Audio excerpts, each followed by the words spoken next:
Hi. So, what if they know our leaders betrayed the public trust? Nga unsa man na ila actions is na illegal ra ba na siya or morally wrong pud na siya. So, what would Kant, Aristotle, Hobbes, John Locke, and Rousseau say about sa kaning mga recent nga mga flood control corruption scandals here in the Philippines? So, good day. I'm Jezar Lexos El Taneo from this IT2A, and we are going to tackle about the four ethical theories. So first, the deontology or Kantian ethics.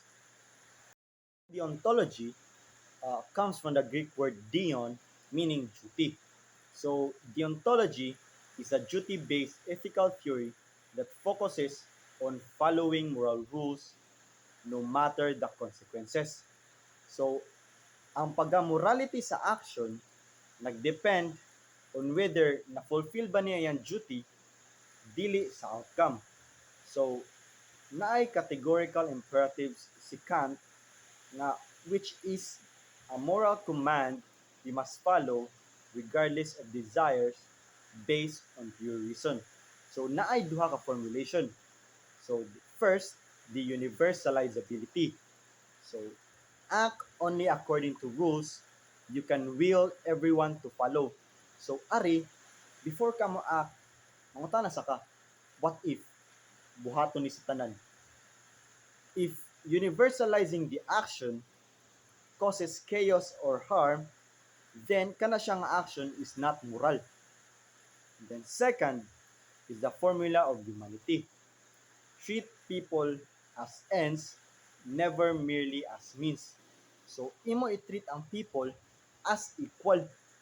Imo i-respect ang ilang dignity and freedom and dili mo sila gamiton para lang sa imong kaugalingon nga benefit. So, what if we apply it to a recent issue?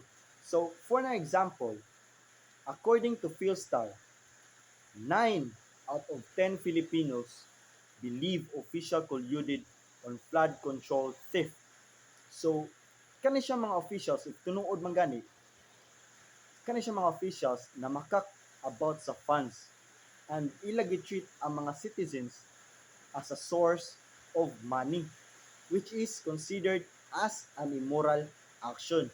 So, to conclude this issue, uh, Kant's ethics show these actions dili lang kay illegal, morally wrong po ni siyang aning actions. So, the public officials have a duty to act transparently, honestly, and for the public good. So, always act according to duty na i-respect ang dignity sa uban. So, from looking at duties with Kant, so, ari na punta sa consequences with utilitarianism. So, utilitarianism. Utilitarianism comes from the word utility. Nga, ang principle of utility is the act always so as to produce the greatest good for the greatest number. So, in utilitarianism, ang action kay permissible if and only if makaproduce siya much nga happiness kumpara sa uban nga action. So, the action dire is considered good if makaproduce siya greatest happiness or pleasure to the greatest number of people. Nga, makonsider siya nga bad if ang action produces more pain than pleasure to the greatest number of people. So, ari diri sa utilitarianism, we will focus it focuses on consequences rather than the intent behind sa atong behavior. So, if aton siya ma-apply sa mga policy decision. So, for example, from what I experienced, during Typhoon Tino, officials choose to evacuate people living near the shore first because it was high tide. High tide man tong panahon na. And their area was at a high risk of storm surge. This decision follows utilitarianism because it focuses on saving the most lives and reducing the most harm. So by prioritizing people in low-lying areas or dangerous areas, this evacuation help protect those who were in greatest danger. Masaprotektahan itong mga mas grabe nga mga peligro. So which lowered the chances of casualties. This action created the greatest good for the greatest number, making it a clear example of utilitarian thinking. So utilitarian thinking or utilitarian focuses on outcomes. Pero ang ethics, dili ra nag-base sa consequences. Dili ra siya about consequences. So virtue ethics reminds us to examine the qualities and values that guide a leader decisions. So ang kanang siyang virtue theory, nag-focus siya more sa kanang character sa tao rather than sa mga strict rules sama sa deontology and consequences sama sa utilitarianism. So kani siyang kanang mga virtues na tao knows the right thing to say, mga dapat isulti, mga dapat ibuhaton ang mga in every situation.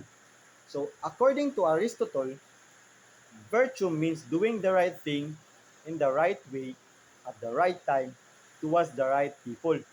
Grabe yun, libog no? So, but how do we know what counts as virtuous behavior?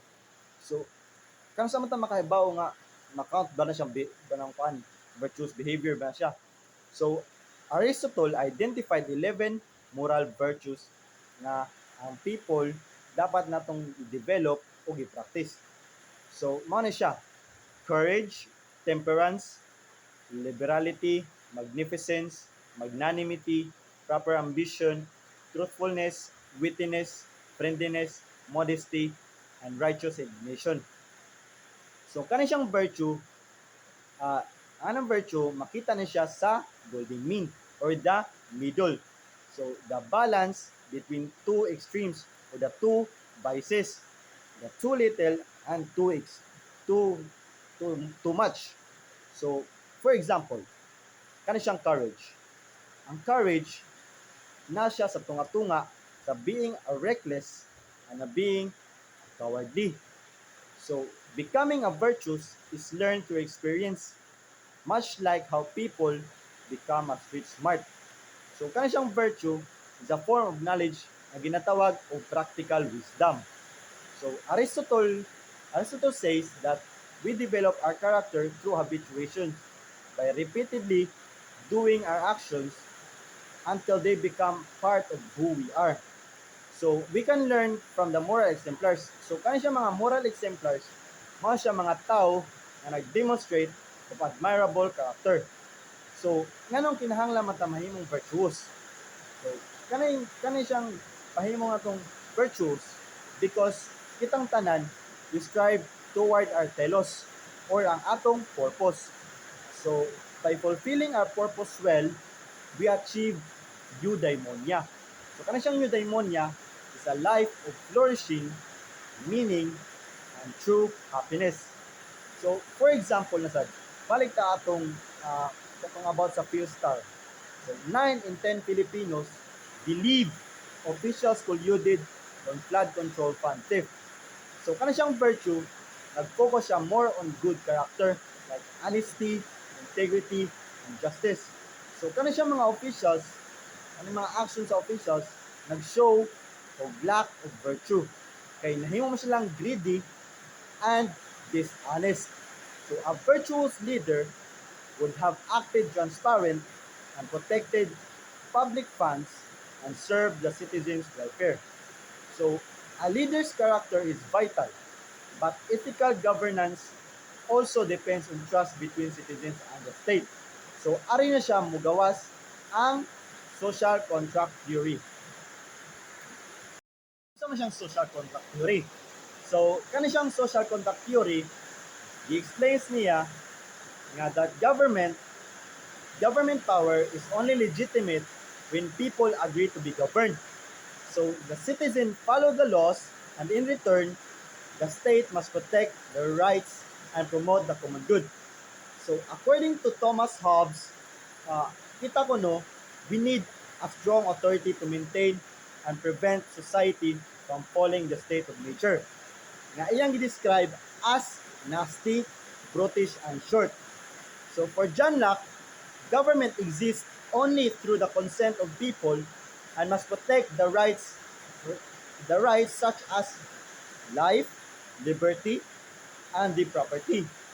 So meanwhile, kani si John Jacques Rousseau, yang nituo siya nga ang authority comes from the general will of the people or the collective agreement on what is best for the society.